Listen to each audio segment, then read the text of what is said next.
This retired DEA agent was shot in the head while combating heroin suppliers in Afghanistan. His injuries were thought to be not survivable. Though blinded, he lives an inspiring life. Welcome to the Law Enforcement Talk Radio Show. In the Law Enforcement Talk Radio Show, we are joined by special guests talking about their experiences, the realities of investigating crimes, plus those who have experienced horrendous trauma. Police, first responders, military, and victims of crime share their stories. Hi, I'm John J. Wiley. In addition to being a broadcaster, I'm also a retired police sergeant. Be sure to check out our website, letradio.com, and also like us on Facebook. Search for the Law Enforcement Talk Radio Show. The show was brought to you by OPPS, Operational Police Protective Services. They're dedicated to creating a safe environment, building trust, and enhancing the quality of life for their clients. They're committed to delivering quality service, safety, and security in an effective, responsive, and professional way. Get more details at OPPSprotection.com. Calling us from the Detroit area, we have retired DEA agent Joseph Piersante on the phone, and he prefers to be called Joe. Joe, how are you? Great. How are you doing today? Awesome. I'm very excited to have you here on the show. I want people to understand, before we get into Joe's story, there's a saying I use quite often. There are miracles among us, and Joe's one of them. We'll talk about that in a few moments, and you'll understand exactly why. But a good colleague, Larry Forletta, who's a retired DEA agent, I had him on a prior episode of the Law Enforcement Show. He's also a podcaster, private investigator. His podcast is called Forletta Investigates. He said, hey, do you want to have Joe Piersante on your show? Joe was a DEA agent who was shot in the head, and no one expects him to survive. And I was like, yes, yes, and yes, make it happen. So I appreciate Larry's involvement, and I really appreciate you coming on to tell your story. I appreciate you inviting me on your show. I'm very honored. I don't recall hearing your story. I don't recall hearing on the news. So can we just give people an overview of what happened and how you were injured? Yes. I was a member of DEA's FAST team, that stands for Foreign Deployed Advisory and Support Team. We're kind of like DEA's overseas tactical team. And how it came about is after 9/11, when our U.S. military went over to Afghanistan, we had some intelligence of what was going over there, but we didn't know everything.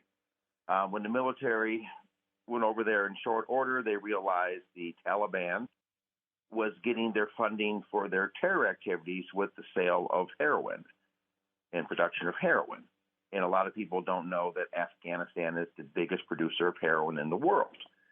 So DEA being the drug subject matter experts, the military reached out to us and asked for help. We formed up a team. We had kind of a similar thing in the past called Operation Snowcap, where we went after the drug labs in Colombia and the countries where they produce cocaine.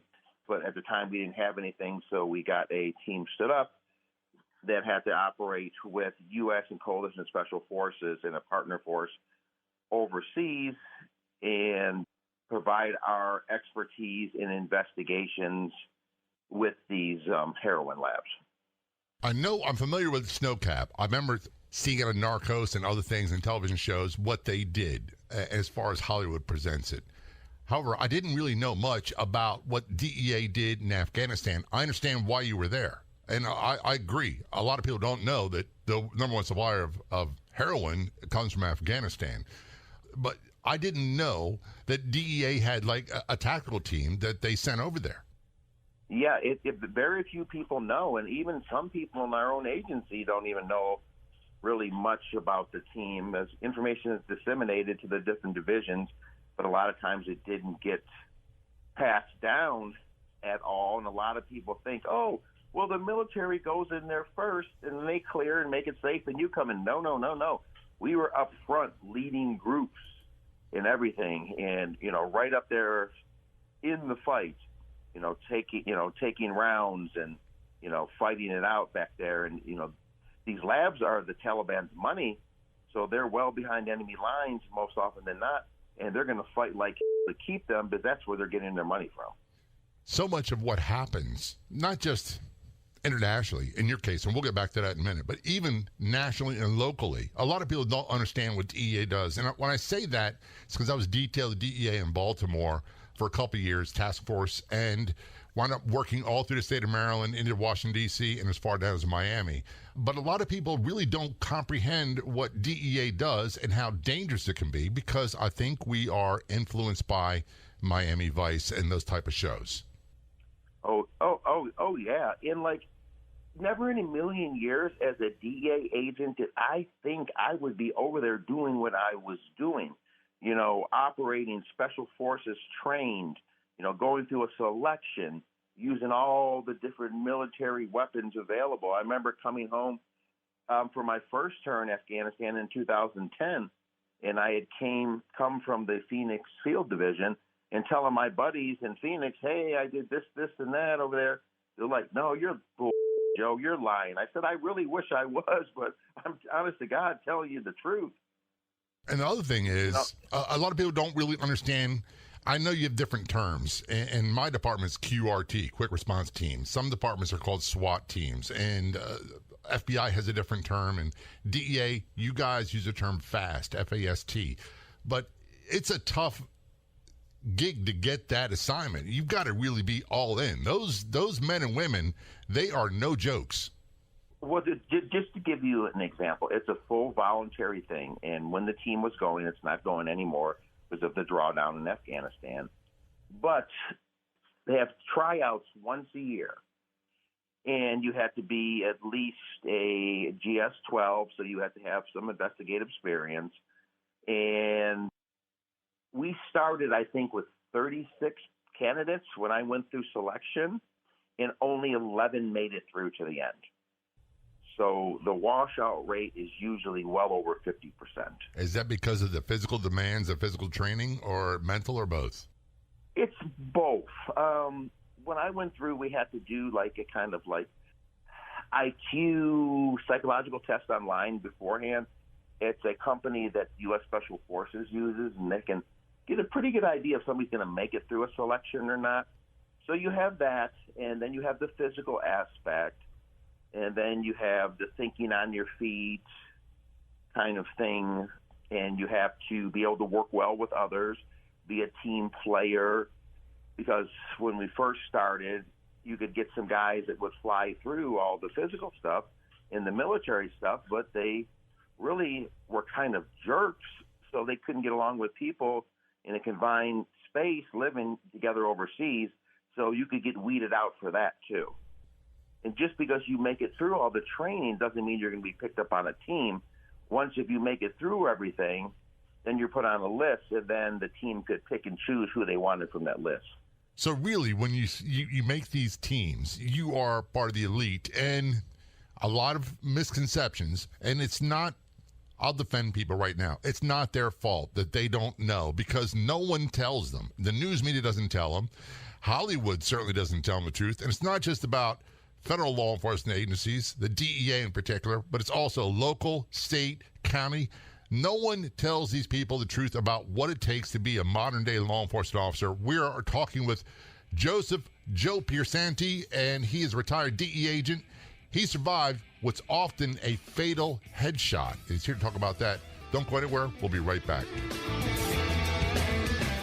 OPPS, Operational Police Protective Services, provides professional, safe, and effective security services in Maryland, Virginia, Delaware, and Pennsylvania, and will be expanding to other states soon. And they're hiring security and protection professionals, off-duty and retired police officers, deputies, troopers, agents, and military in good standing are all encouraged to apply. That's OPPS, Operational Police Protective Services. Get more details at OPPSprotection.com. Again, that's OPPSprotection.com.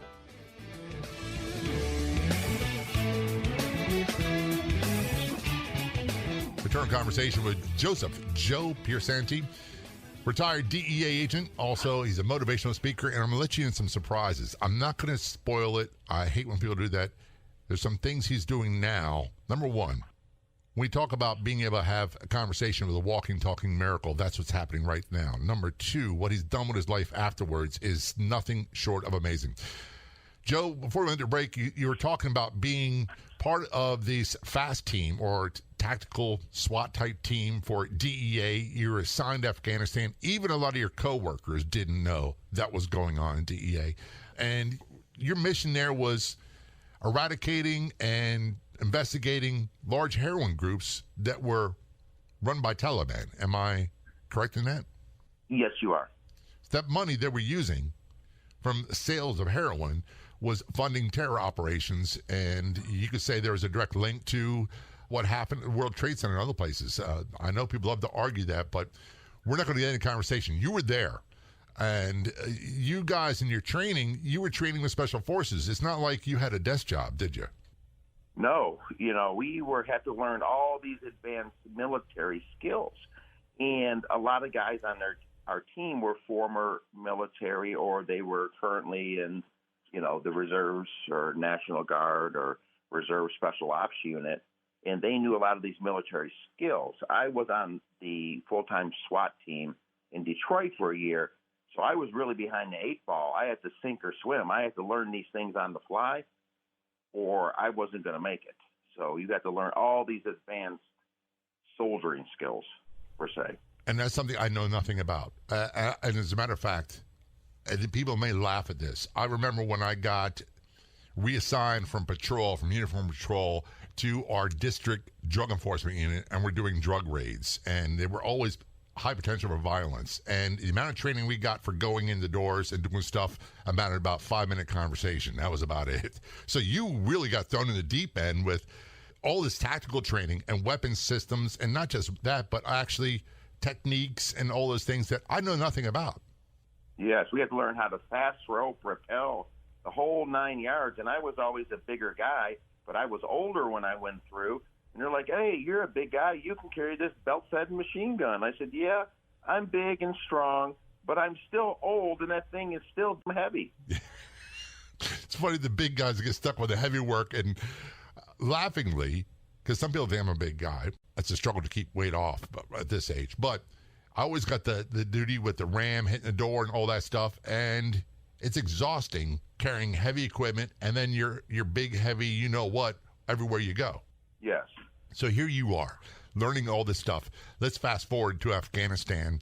You did one tour there, and you said you came back home, and you were still working with the DEA, and then they sent you back again?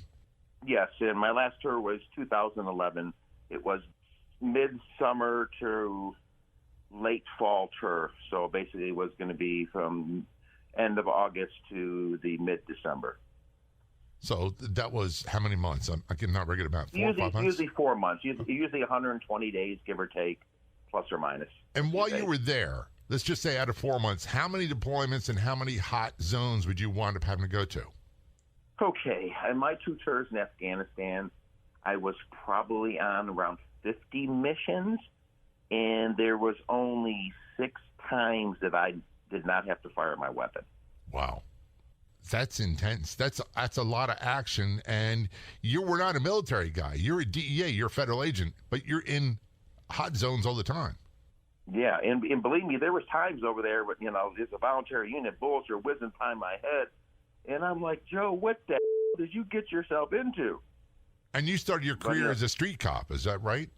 Yeah, I was a street police officer in Detroit for 4 years. And Detroit's no joke either, but this is a whole other animal here.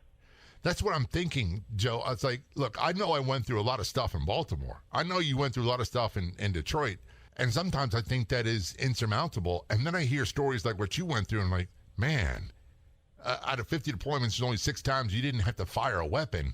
Without going into details, that is totally off the chain for what law enforcement officers do.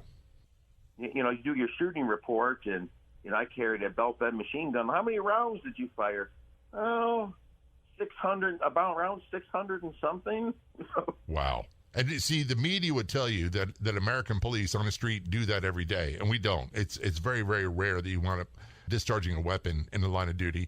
So when it does happen, it gets so misconstrued and so misreported that it doesn't remotely resemble the truth. But one of the things I found really odd, and maybe it's national security stuff or whatever, it's above my pay grade, and probably yours as well, is I don't recall hearing about you and the firefight you're in where you were shot in Afghanistan. I'm looking and I see it in news searches now or Google searches, but back then I don't remember it happening.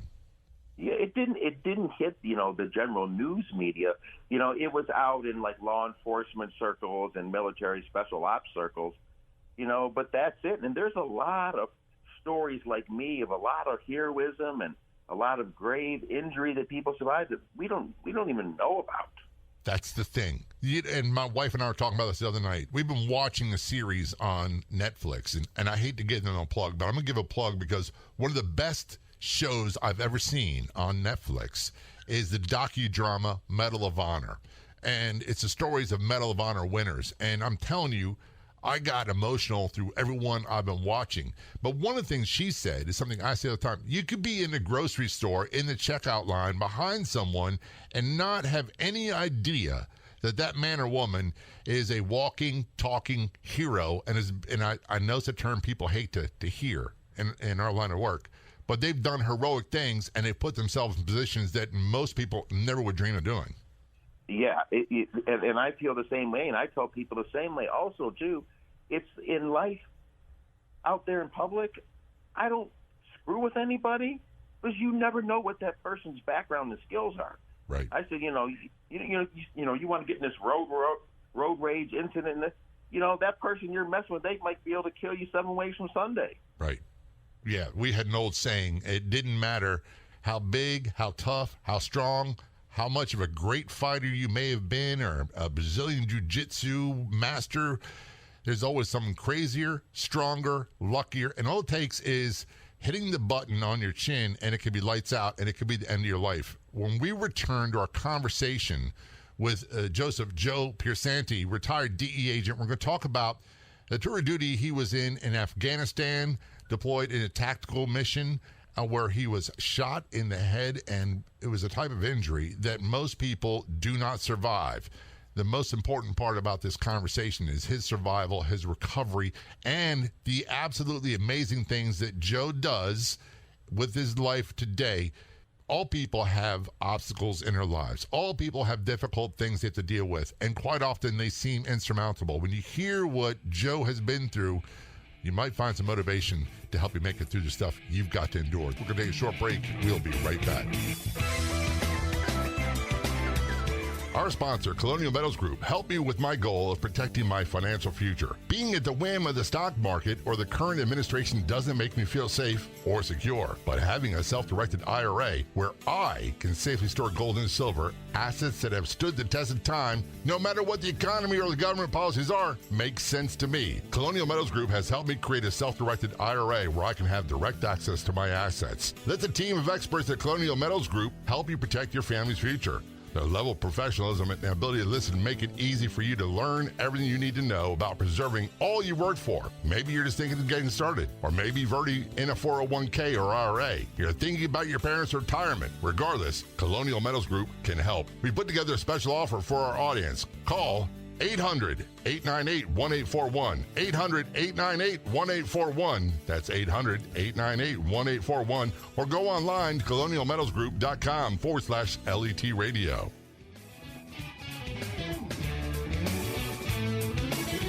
Return conversation with Joe Piersante, retired DEA agent, calling us from outside of Detroit, Michigan area.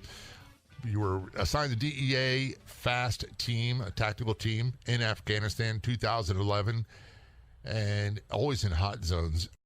You guys were in a mission that wound up ending with you being severely, severely injured. Tell us what you can about that. Yes. The mission that we went on where I got injured was on Halloween Day of 2011.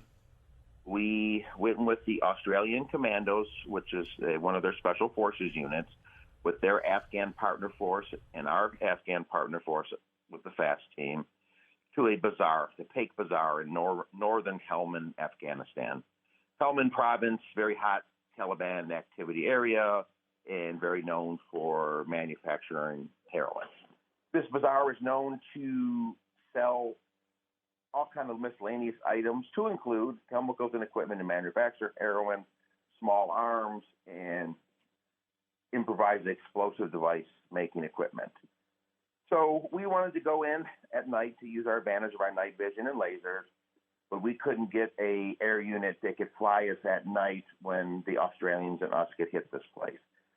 So we had to go during the day.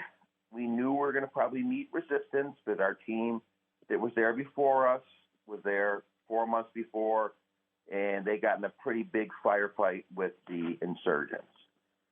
So we landed early morning hours on Halloween. We had the Australians provide an outer perimeter for us, try to keep the Taliban from moving in on us. And the FAST team and our Afghan partner force were assigned to searching the bazaar. So early morning hours, we land, 4 helicopters, take our positions, move in.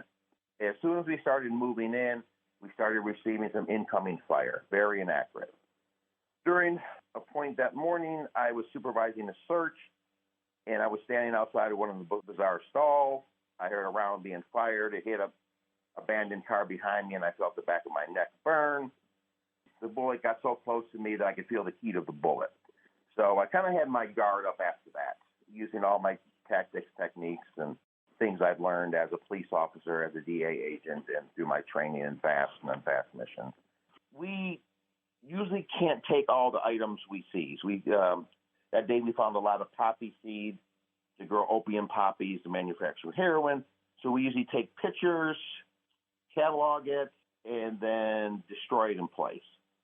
So we were in the process of doing that, and then the Taliban came over their loudspeaker PA system saying, today's your day to die. We must kill the infidels. We must drive them out of our land. So the incoming fire drastically increased on us. We heard the Australians really getting into it with them. We had the Marine Corps Air Wing providing close air support for us.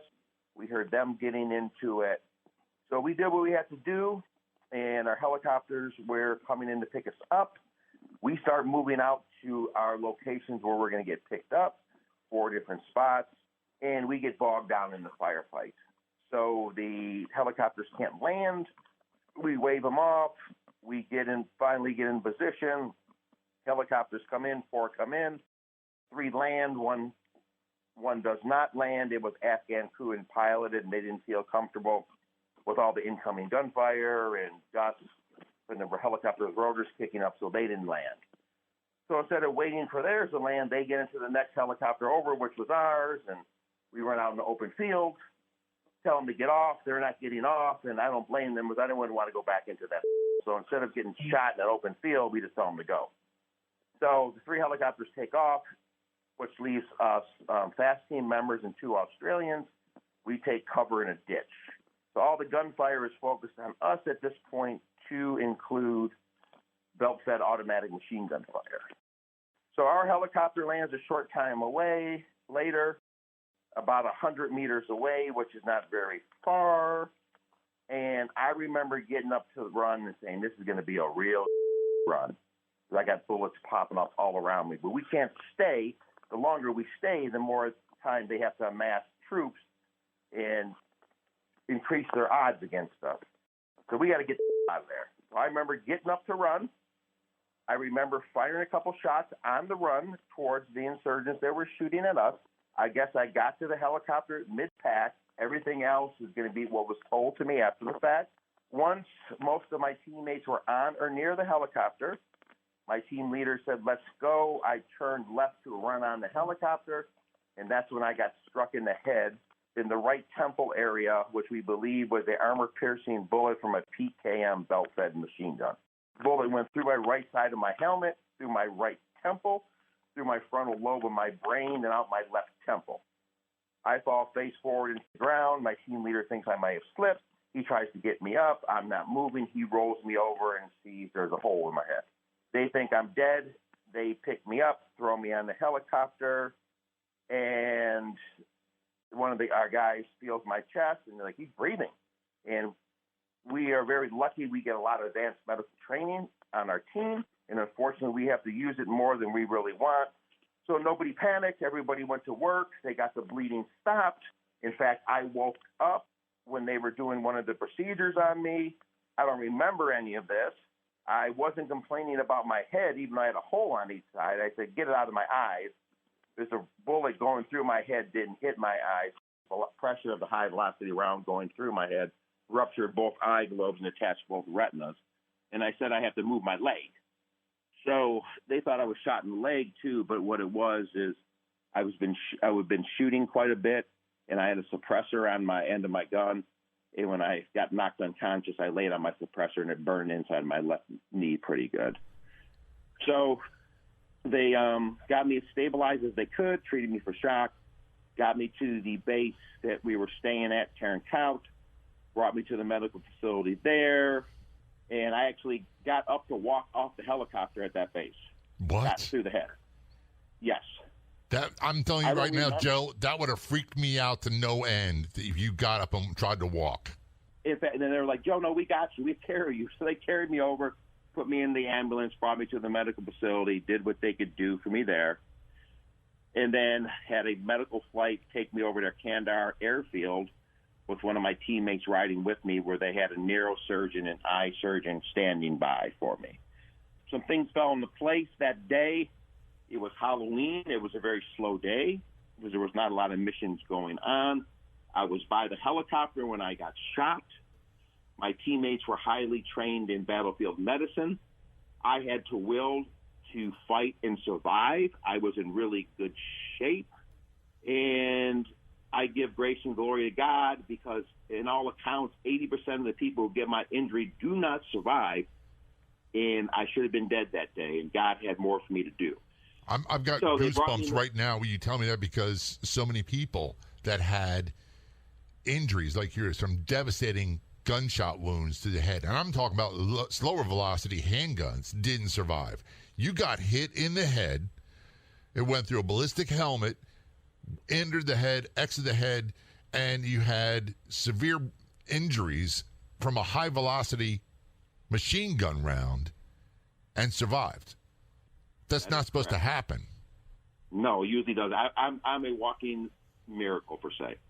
Well, absolutely, you're a walking, talking miracle. And the truth of the matter is, what I find even more inspiring, and we're going to have Joe back because there's not enough time to tell his whole story, is we're going to talk when we return about his recovery process. And when you find out the things he's doing with his life afterwards, if you can't get inspiration out of this, I don't know if there's anything out there that will help you with that.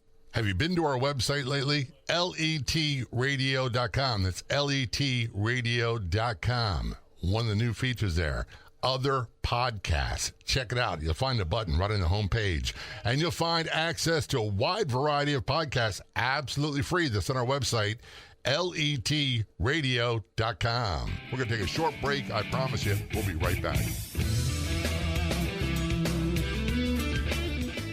Keep yourself and your loved ones safe by opting for OPPS, Operational Police Protective Services. They offer armed security personnel who can protect you and ensure your safety at all times. They're dedicated to creating a safe environment, building trust, and enhancing the quality of life for their clients. They are committed to delivering quality service, safety, and security in an effective, responsive, and professional way. That's OPPS, Operational Police Protective Services. Get more details at OPPSprotection.com. Again, that's OPPSprotection.com.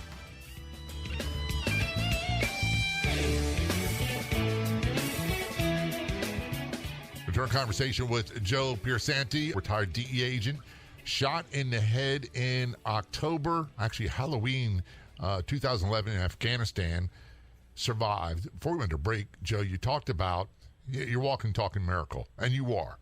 So you're flown to Kandahar. A lot of things are in your favor. You had a team, they were highly trained. It was a slow day in the medical hospitals there. The surgeons were on standby, ready for you. What was the amount of injuries you had? My eye globes were totally both ruptured and both retinas were detached. Of course, I had a traumatic brain injury with brain swelling going on with the bullet going through my head.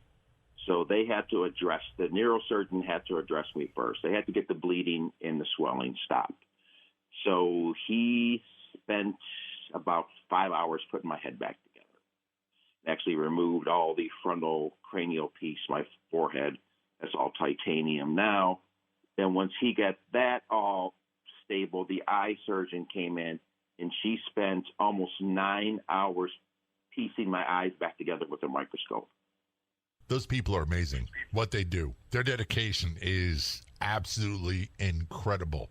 So in total, you had, I don't know, was it 14, 15 hours of surgery? Pretty much that day, yes. And the long-term prognosis, I mean, after Kandahar, I read a little bit of story. They flew you back to the United States, and you were resuming your treatment and recovery in U.S., correct? Yes, at the Walter Reed National Naval Medical Hospital in Bethesda, Maryland. How long were you there? 2 months, and then another month down in the McGuire VA down in Richmond. So the end result is that, number one, you survived, but you were left with permanent disabilities. And that's a term I hate because I have a disabling injury, but it doesn't stop me from doing things. Just learn to do things differently. You were left blinded. Yes. Anything else? I mean, traumatic brain injury, loss of well, eyesight. Here's the thing, and it's kind of funny. Your frontal lobe of your brain is your kind of brain's filter. It controls your decision making and all this stuff. And neurosurgeons told my parents, his decision making is going to be way off now. He could just be at work and take all his clothes off, and just lose it, and and he can never be trusted with a credit card again ever. My mom's like, well, he didn't have good decision making to begin with, so he's going to be just fine. We're used to that. Look, I think we had similar childhoods. My parents are blessed with the same kind of guy. Once a year, at least once a year, I always go into the emergency room, getting stitches or something, Yeah, that's the way it was for me, too. So maybe that's part of why you survived. You said something earlier that really stuck, and I was trained first day of the police academy, and this probably be with me until my last breath. No matter how bad the situation you're in, no matter how badly you're losing, whatever it might be, you got to stay in the fight. You cannot quit. Oh, and that's what I do when I do my motivational talking. You got to have that mindset, that mentality, no matter what. If you're in a fight for your life, if you're injured and you're fighting for your life because of that, I always tell people you always have to stay in the fight. You have to scratch, claw, do whatever you have to do to win that fight and have that mindset. I will not lose. I will not die. I will not be defeated. I will win. You have to have that mentality. And you're a great example of that because so many other people would have not had that desire to continue on. Because you had a tough battle. They'll get shot in the pinky toe and die because they go in shock.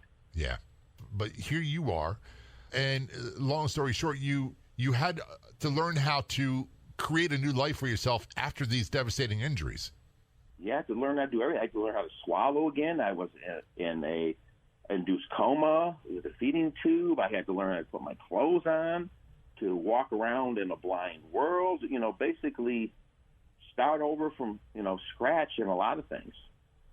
By the way, I got to flash back. The decision-making, and you talked about he can never be trusted with a credit card again. You've obviously learned how to be okay with that. Yes, that part didn't affect me as much as they thought it may, which I'm very blessed because of that. But you've got some determination, you're a motivational speaker now. You've got some things that you've been doing that, quite honestly, 99.9% of the American population or worldwide population that have all their faculties could never do. You are a competitive bodybuilder. Yes, I'm a top national level guy. I'm a top 5 guy. I'm top 5 in the world as a super heavyweight masters bodybuilder. I just won the Mr. Michigan competition. I'm getting ready for the Masters Nationals in Pittsburgh, Pennsylvania on July 22nd. And I should be able to turn pro. And I'm not going to say if, I'm going to say when I turn pro there, I'll be the first blind IFBB men's pro bodybuilder in history. First of all, anybody that achieves that goal, my hat's off to them. And I'm not saying it lightly. I used to be a gym rat. I used to really want to be in shape. And I tried the bodybuilding part of it. And the truth is, I don't have the commitment to things like diet, sleep, exercise, the routine. It requires a total commitment to this lifestyle. So you didn't stumble this by accident. It's a decision you make every day. Yes, it's a lifestyle, and you got to be committed to it. But I'm a kind of person that likes to be focused and likes to have a regimented lifestyle, and I love to compete, and I love to go to the highest level of anything I've ever done. I played football through college. Any job I've had, I tried to get to the top. And for me, this is something I still can do and be competitive. And it's something that makes me feel normal again, because it's something I did when I could see. And the really amazing thing about this, not just the fact that you're blind, that you accomplished this goal, not just the fact that you overcame a devastating injury, head wound, which killed most people, is you're doing this at the age of someone who's in your early 50s? Yes, I'm 51 years old, and I'll go to these local shows, and I'll beat all the youngsters too, the 20, 30-year-olds. Something tells me that there's part of your character and your personality that I was blessed, they say, as an Irish Catholic kid with a huge amount of stubbornness, persistence, and refusal to give up. Something tells me that you have some of the same traits. Oh, yes. And I think those are some of the reasons I lived, too, because I didn't want to die. I think that's important. Even knocked unconscious, subconsciously, I wasn't going to die. Was there a point when you went through this where you thought, this is the end for me? And you said, heck no, I'm not going? No, I didn't see any bright light, none of that. It just tell people it wasn't my time. And not only do I do the bodybuilding stuff, I hunt and shoot blind with special equipment.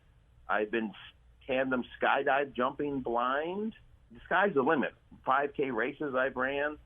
You name it, I'll try it. Joe, I'm going to tell you right now, I'm not doing any of that stuff. I'm not jumping out of a perfectly working airplane. You're a motivational speaker. We're almost out of time. Where can people get more information about you and maybe book you to speak in front of their group?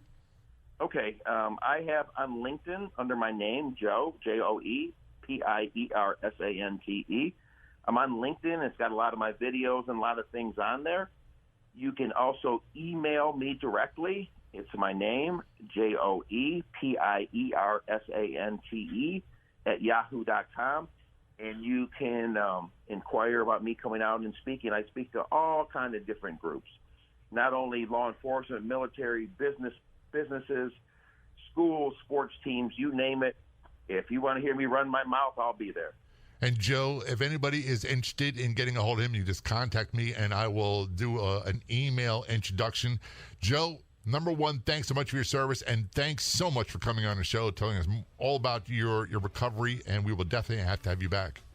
Sounds great. Thank you for having me. I'd like to thank our guests for coming on the Law Enforcement Talk Radio Show. The Law Enforcement Talk Radio Show is a nationally syndicated weekly radio show broadcast on numerous AM and FM radio stations across the country. We're always adding more affiliate stations. If you enjoyed the podcast version of the show, which is always free, please do me a favor and tell a friend or two or three. I'll be back in just a few days with another episode of the Law Enforcement Talk Radio Show and Podcast. Until then, this is John J. Wiley. See ya.